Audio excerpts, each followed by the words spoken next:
নমস্কার। আজকে ডক্টর চিন্ময় সরকার আমাদের স্কুলে এলেন একটি বিশেষ প্রজেক্ট নিয়ে। বাচ্চারা কিভাবে ক্যারিয়ার চুজ করবে, তাদের ইন্টারেস্ট রিলেটেড ক্যারিয়ার, এই সম্বন্ধে আমাদের তিনি জানাতে এসেছিলেন। তিনি একটা সুন্দর একটা গান, by the rivers of Babylon, এই গানটার ছন্দে ছন্দে বাচ্চাদের একটা স্পেশাল মুভমেন্ট করালেন এবং তখন আমরা বুঝতে পারলাম যে ডান পা কিছু সিগনিফাই করে, বাঁ পা সিগনিফাই করে একটা লাইভলিহুড, একটা হলো তাদের ট্যালেন্ট, তার সাথে হাতের মুভমেন্ট, মানে কিভাবে আমরা ট্যালেন্টটা ইউজ করে ফ্রিলি নিজেদের ইচ্ছে মতো যা আমাদের ইন্টারেস্টের সাথে প্যাশন নিয়ে কাজ করলে আমরা আমাদের সেই লক্ষ্যে পৌঁছতে পারি।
বাচ্চারা প্রথমে এনার্জি গেইন করলো, এরপরে আমরা টিচাররাও সেটা ট্রাই করলাম, আমি এবং আমার যত কলিগস আছে আমরাও এটা ট্রাই করলাম। আর সত্যি মনে হলো যে আমরা গেইনড এনার্জি, যে এনার্জিটাকে নিয়ে আমরা আমাদের লক্ষ্যে এগিয়ে যেতে পারি।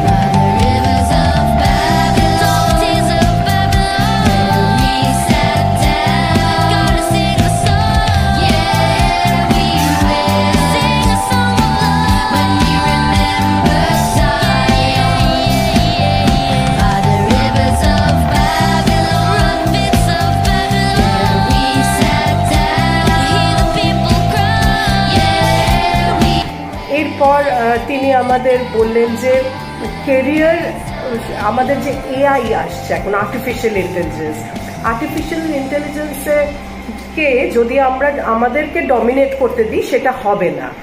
আর্টিফিশিয়াল ইন্টেলিজেন্স আমাদের প্রতিদ্বন্দ্বী নয়, সে হলো আমাদের সাহায্যকারী। মানে আর্টিফিশিয়াল ইন্টেলিজেন্সকে ইন্টেলিজেন্টলি ইউজ করতে হবে, সে আমাদের সাহায্য করবে এবং সেই টুলসগুলোকে ইউজ করে আমরা নিজেদের ইন্টারেস্টগুলোও জানতে পারবো, আমাদের বাচ্চাদের কি ইন্টারেস্ট আছে এবং সেই ইন্টারেস্টটাকে কাজে লাগিয়ে তারা কি করে ভবিষ্যতে এগিয়ে যেতে পারবে বা কোন ক্যারিয়ারটা চুজ করবে, সেটা তাদের কতটা আনন্দ দেবে। মূল কথা হলো কতটা আনন্দ পাচ্ছে তারা লাইফে যদি তারা আনন্দ পায় তাহলে কোনো কাজকেই আর কাজ মনে হবে না, সেটা তাদের কাছে খুব সহজভাবে তারা সেই কাজটা শিখে ফেলতে পারবে এবং তখন ক্যারিয়ারের মধ্যে যদি তারা আনন্দ পায়, তারা যে কাজটা করছে তাদের সেটা যদি আনন্দ পায়, তাহলে তারা সফল হবে। কারণ যদি আমরা জোর করে তাদের কোনো ক্যারিয়ারের দিকে নিয়ে যাই সেই জোর করে নিয়ে গেলে হয়তো তারা সেই রকম ভাবে আনন্দের সাথে কাজ করতে পারবে না, তাদের সেই মানবিকতা বোধগুলো থাকবে না, হিউম্যান কোয়ালিটিস, সেই কোয়ালিটিস গুলো তখন সেইভাবে প্রস্ফুটিত হবে না। কিন্তু যদি তারা তাদের ইন্টারেস্ট আর প্যাশন যুক্ত থাকে তাদের কাজের সাথে, তাহলে কিন্তু তারা সুন্দরভাবে লাইফটাকে এনজয় করে কাজ করতে পারবে, এবং তাতে আমাদের দেশেরও লাভ, আমাদের সমাজেরও লাভ। মানুষ যখন আনন্দ করে কিছু করে সেটা সবসময় পজিটিভ হয়। আমার তারপরে মানে একটা জিনিস আমি বুঝলাম যে আমরা অনেক কিছু জেনে এসছি, অতীতে এই করেছি বা আমরা কিছু নিয়ম ফলো করেছি, কিছু কিছু কেরিয়ার আমরা জানি যে পড়লেই শুধু ডাক্তার, ইঞ্জিনিয়ার, টিচার, লয়ার, এই কয়েকটা কেরিয়ার অপশন আমাদের মাথায় আছে।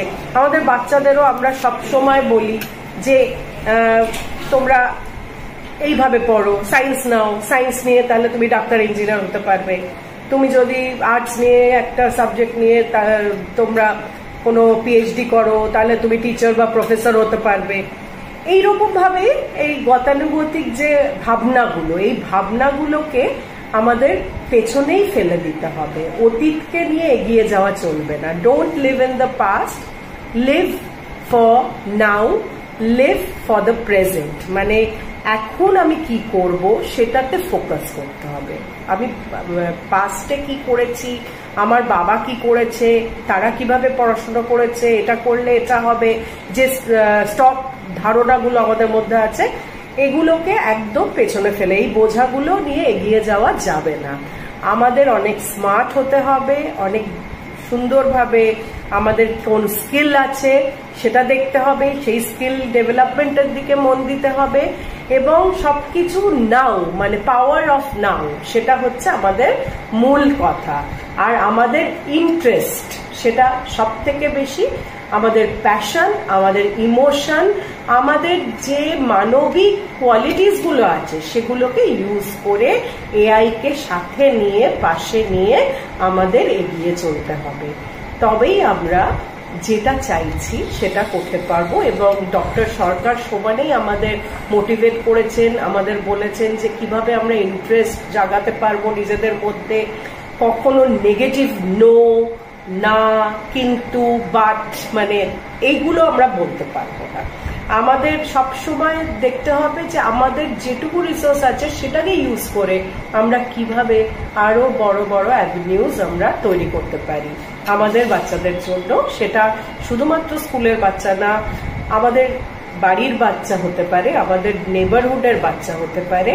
মানে আমরা সবসময় একটা টিচার সুলভ মানে ভাবভঙ্গি না রেখে একটু মাতৃসুলভ, যেখানে আমাদের ইমোশন কাজ করবে, একটু স্নেহ দিয়ে ভালোবেসে আমাদেরকে বাচ্চাদের গাইড করতে হবে। আচ্ছা, আমরা এটা তো শিখলামই যে ইন্টারেস্ট রিলেটেড কেরিয়ার তৈরি করতে হবে। এবার আমাদের একটা ধারণা যে এই কয়েকটাই কেরিয়ার আছে, সাব ইন্টারেস্টকে রিলেট করে অ্যাটলিস্ট 500 রকমের কেরিয়ার অপশনস হয়। তো এই এত ভ্যারাইটি বা এত যে ক্যারিয়ার অপশনস হতে পারে সেটা সত্যিই আমাদের ধারণা ছিল না। আমরা এখন যেগুলো হচ্ছে কিছু কিছু নিশ্চয়ই জানি, কিন্তু আমরাও তাকে প্রশ্ন করলাম যে আমরা তাহলে এগুলো কোথা থেকে জানতে পারবো। তিনি সেই উপায়গুলো আমাদের বললেন। ওয়েবসাইটে গেলে আমরা এই সমস্ত ইনফরমেশন গুলো পাবো। ক্রিকেট নিয়েই যে 18 রকমের কেরিয়ার হয় এটা কিন্তু আমাদের জানা ছিল না, সেটা ডক্টর সরকার আমাদের জানালেন।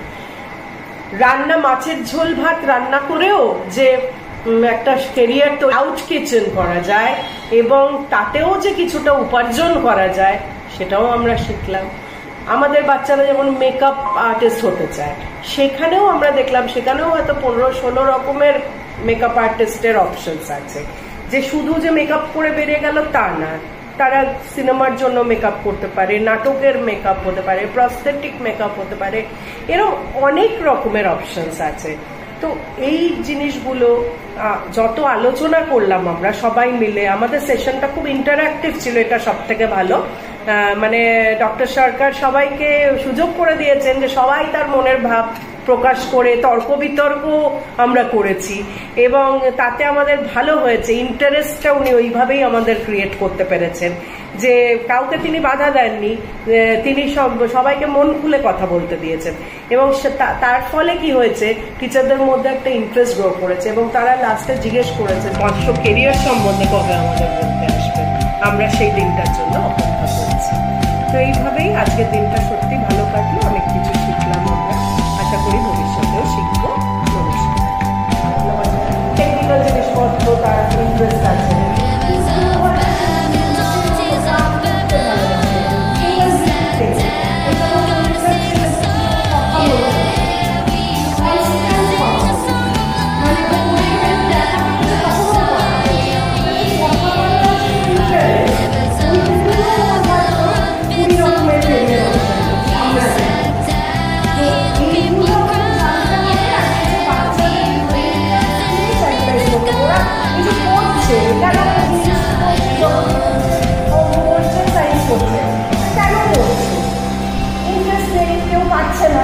আমরা তো চাই তুই কিছু পারিস না, তুই এটা পর বেশি করে প্র্যাকটিস করতাম যে না তোকে এটা করতেই হবে, এটা করবো না, কারণ আমার ছেলে ভীষণ ফোকাস, ও কথা বলতে ভীষণ ভালোবাসে, আর মানে পড়ে যাচ্ছে, লেগে যাচ্ছে, কেটে যাচ্ছে, ভালোবাসে, এবং ও সেটা মানে স্টোরি টেলিং হোক বা আমি বলছি ওর ডাক্তার ইঞ্জিনিয়ার এই কথাগুলো শুনে ওর কান্না পায়, ঠিক আছে। অঙ্ক করতে বসলে অঙ্ক করছি, 5 জন করছি, আমিও করছি, ঠিক আছে, কিন্তু ওকে যখন আমি বলছি ইন্ডিভিজুয়ালি তুই অঙ্ক কর, আবার অঙ্ক, তার থেকে গল্প।